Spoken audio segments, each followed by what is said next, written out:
Welcome back. Meanwhile, I clean our bedrock for future plans. Let me share you guys something.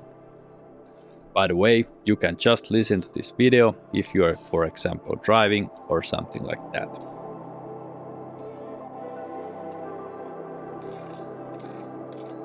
The longer we have lived here in the countryside, really close to being 100% off the grid, the more we have noticed how many people still just settle with what they are given.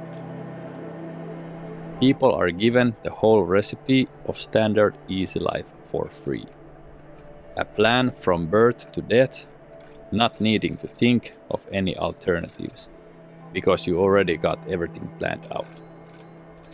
Just follow the instructions, the perfect and generally accepted recipe of life.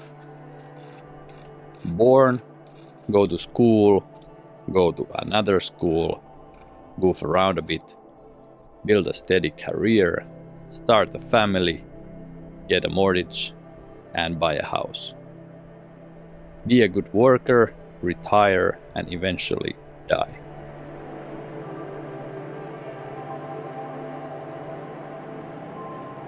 For some people, this might be the right solution, but not for everyone. I bet there are millions of people who have stuck themselves in the same mold, even though deep inside they know that recipe doesn't make them happy, fulfilled, or overall excited about life. But they don't know how to get in touch with what really sparks the light inside of them, what really makes them feel alive.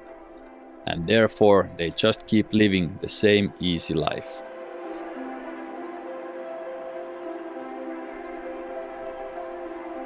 And I don't blame them. I was one of them for almost 40 years. It's not easy to try to listen to your inner voice when everyone around is telling you, just follow the recipe you were given and you'll be good. Yes, I did my career decisions a bit differently than many people I knew, but still I ended up burned out with my career, my forever plan. Forever plan because I just didn't have any idea I could be something else than a professional construction contractor. Fortunately, I started to see what was going on before it was too late. My transformation slowly started when I met my wife 7-ish years ago, and she saw something I hadn't seen. Something I just had gotten used to by being too close.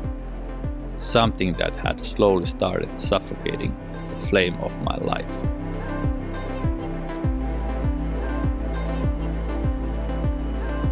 Then we started to work together, which was the first step to the new direction. She got out of the corporate world, and I finally got a business partner with benefits. Finally, I found someone to throw my wildest ideas at and not getting the "are you crazy" look back. There were those looks, but in the way, that's crazy. Let's do that.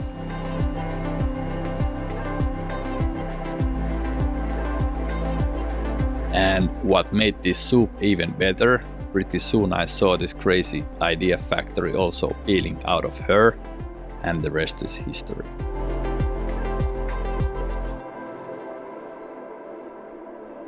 We were a little bit all over the place for a few years, both getting inspired by opportunities we had close by, in the areas we were familiar with. We had many awesome all-nighters creating new projects and companies, just to find out they weren't what really kept us engaged and in flames after a few moments, months, or years. They were just lacking something we craved, something deeper and more meaningful. They were not making an impact to the world. Long story short, a couple of years ago we noticed that to really start thriving, we had to do some major cleanup in our life. Get rid of everything and everyone who weren't on the same page, who rather found problems than solutions. And also we knew that we had to do a big makeover to our living situation as well. Step 1. First we started to pick up more carefully who we were in contact with, who we let in our inner circle. Soon we found out it was pretty much just the two of us left, and that was fine. We thought it would be best to rather be alone than in company dragging us down. Of course, there are many times when you have to keep connected like family, but soon you find out with whom it is beneficial to share your dreams and plans. If it's no one, then so it is.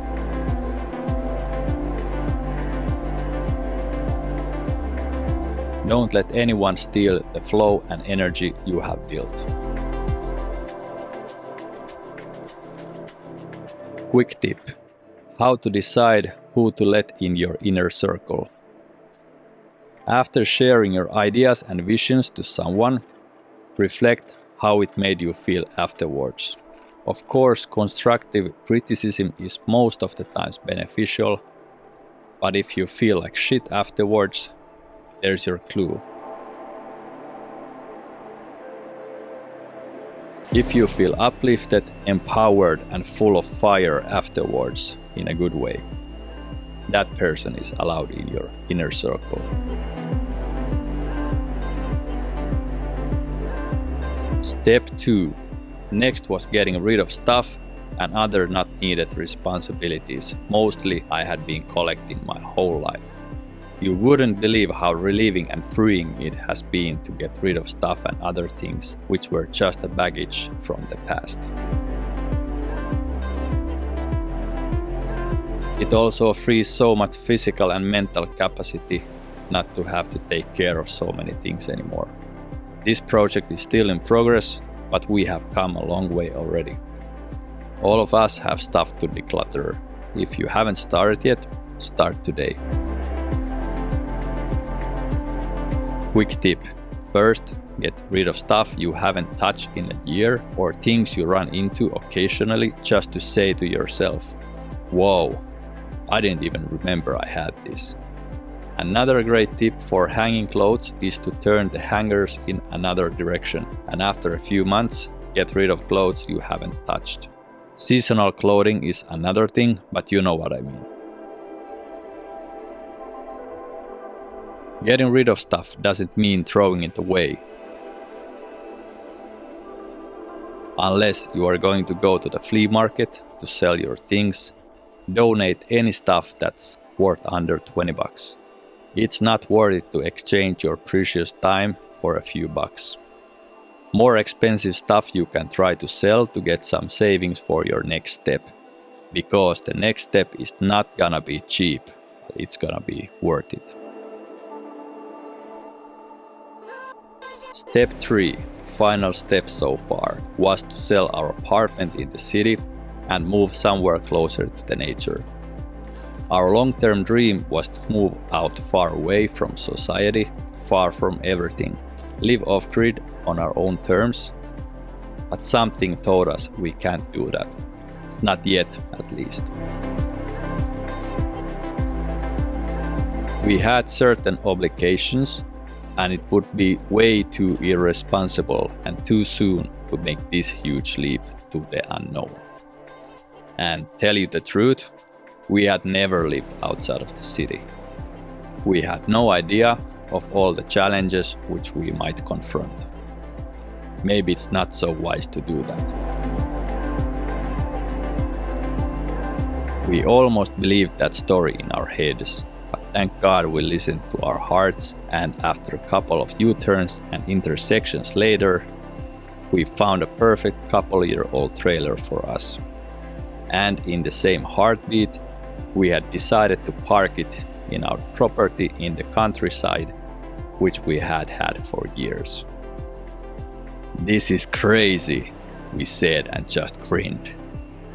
Yeah, it was crazy, but it felt right. And after over a year living here, we still feel that decision was the best decision we had ever made. Every day we feel like we are actually living our life, not just existing anymore. It was like we had been given a new chance to start our life again, but this time on our own terms. If you are thinking of doing the same crazy leap, check the video description. Thanks for watching or listening. See you in the next one.